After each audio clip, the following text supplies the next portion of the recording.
नमस्कार साथियों, मैं हूँ सहन यादव स्टेडियम में बहुत बहुत स्वागत है। सो फ्रेंड्स, आप जान सकते हो कि जो ईरान ने इजराइल पर क्लस्टर बम का इस्तेमाल किया और इतनी सारी प्रॉब्लम क्रिएट कर दी ईरान को। इसके बारे में हम लोग में जानेंगे और डिस्कस करेंगे, और इस बारे में यह भी जानेंगे कि क्लस्टर बम क्या होता है और ये क्लस्टर बम इस वेपन्स को वार में यूज़ होना चाहिए या नहीं होना चाहिए, इसके बारे में बातें करेंगे। सो आप लोग से रिक्वेस्ट है, प्लीज़ मेरे चैनल को लाइक शेयर और सब्सक्राइब जरूर करें। आइए देखते हैं दोस्तों, what is cluster bomb, the weapons Iran use in missile strike on Israel.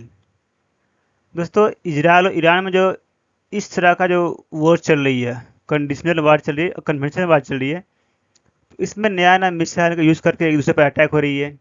फिलहाल इसराइल की तरफ से कोई इस तरह का मिसाइल मिसाइल का अटैक नहीं किया गया, बट ईरान की तरफ से इस तरह का मिसाइल यूज़ किया गया है कि वहाँ दुश्मन के ठिकाने पर जाने के बाद वो डिवाइड हो जाता है, पार्ट में डिवाइड हो जाते हैं। तो इस तरह कर करके ईरान ने इसराइल को वश में करके रखा है अभी तक।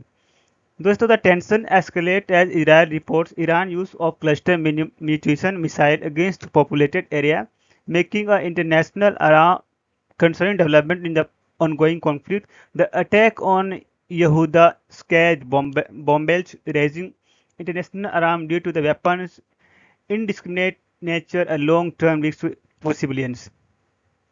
दोस्तों, इंटरनेशनली ये मिसाइल यूज़ करना तो बैन है, पूरा होल वर्ल्ड में बैन है। अब इसका मिसाइल यूज़ नहीं कर सकते, but ongoing hostilities between Iran and Israel took a concerning turn on Thursday when the Israel military claimed the Iran had fired a missile armed with a cluster munition warhead और populated Iran in central Israel।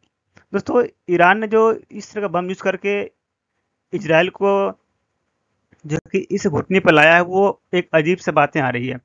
दोस्तों, आप यहाँ देख सकते हो कि missile एक आई, लेकिन डिफरेंस पार्ट में डिवाइडेड हो गए हैं। तो ये दुश्मन के टारगेट में आने के बाद एक क्लस्टर पार्ट में डिवाइड होता है। ये है दोस्तों ईरान का टेक्नोलॉजी का यूज़ करके उन्होंने बनाया और फाइनली इसराइल पे यूज़ किया।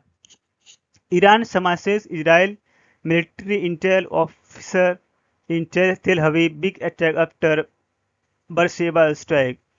दोस्तों, दिन ब दिन स्ट्राइक में ये सब चीज़ें चल रही है कि वहाँ के लोग, रेजिडेंशियल जो लोग हैं, उनको बहुत ही प्रॉब्लम चल रही है।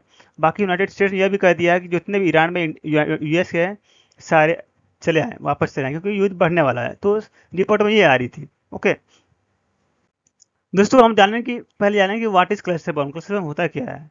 Cluster bombs a type of cluster munition are design release number smallest explosive known combinations over a wide area. These weapons can be dropped from aircraft or launched from the ground. Once deployed, the main cell open mid-air, scattered submissions across an area equivalent to several football field. दोस्तों, cluster bomb ये होता है कि आप एक single missile छोड़ोगे अपने ground से, रिपोर्ट से आप अटैक करोगे, लेकिन दुश्मन के ठिकाने जाने के बाद वहाँ डिफरेंस पार्ट में डिवाइडेड हो जाते हैं। एक डिवाइडेड होने के बाद वो डिफरेंस ठिकाने पर जाकर बम में वार हो जाते हैं, वो इस तरह नुकसान पहुंचाती है। तो ये होती है क्लस्टर बम। आप दोस्तों देखें, क्लस्टर बम बैन है। Why cluster bomb cluster munition are ban in war. दोस्तों, इस वॉर को अभी तक रसिया यूक्रेन का अप्रॉक्स 3 ईयर होने वाला है, बट इसमें कभी भी इस बम का यूज़ नहीं किया गया।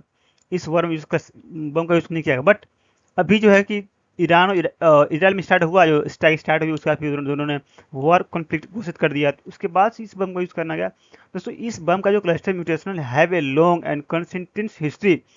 According to the international commitment of the Red Cross, they were first during World War II and saw significant stockpiling during the Cold War। दोस्तों, इस जो है कि बम का यूज़, मिसाइल का यूज़ वर्ल्ड वार 2 में किया गया था, और ये ईरान इसका इसका मतलब कुछ आगे बड़ा होने वाला है। दोस्तों, क्लस्टर बम किसे तबाही मचाते हैं? क्लस्टर बम को सुपरसोनिक या हाइपरसोनिक मिसाइल के जरिए जमीन से हवा में लॉन्च किया जाता है। उसके बाद मिसाइल का वॉरहेड दुश्मन के देश के करीब जाकर खुल जाती है। इससे कई छोटे छोटे बम निकलते हैं। ये छोटे बम जमीन पर गिरते हैं और फट जाते हैं, और कुछ बम जो उस वक्त नहीं फटते, वो घातक बने रहते हैं, वो कभी फट सकते हैं। ये है क्लस्टर बम। दोस्तों, Iran is using cluster bombs against Israel. What are the bombs, why are they are ban in world, हम लोग जान चुका है। Okay, so thank you so much दोस्तों। आज के लिए इतना ही। मेरे चैनल को लाइक शेयर और सब्सक्राइब जरूर करें। Thank you so much.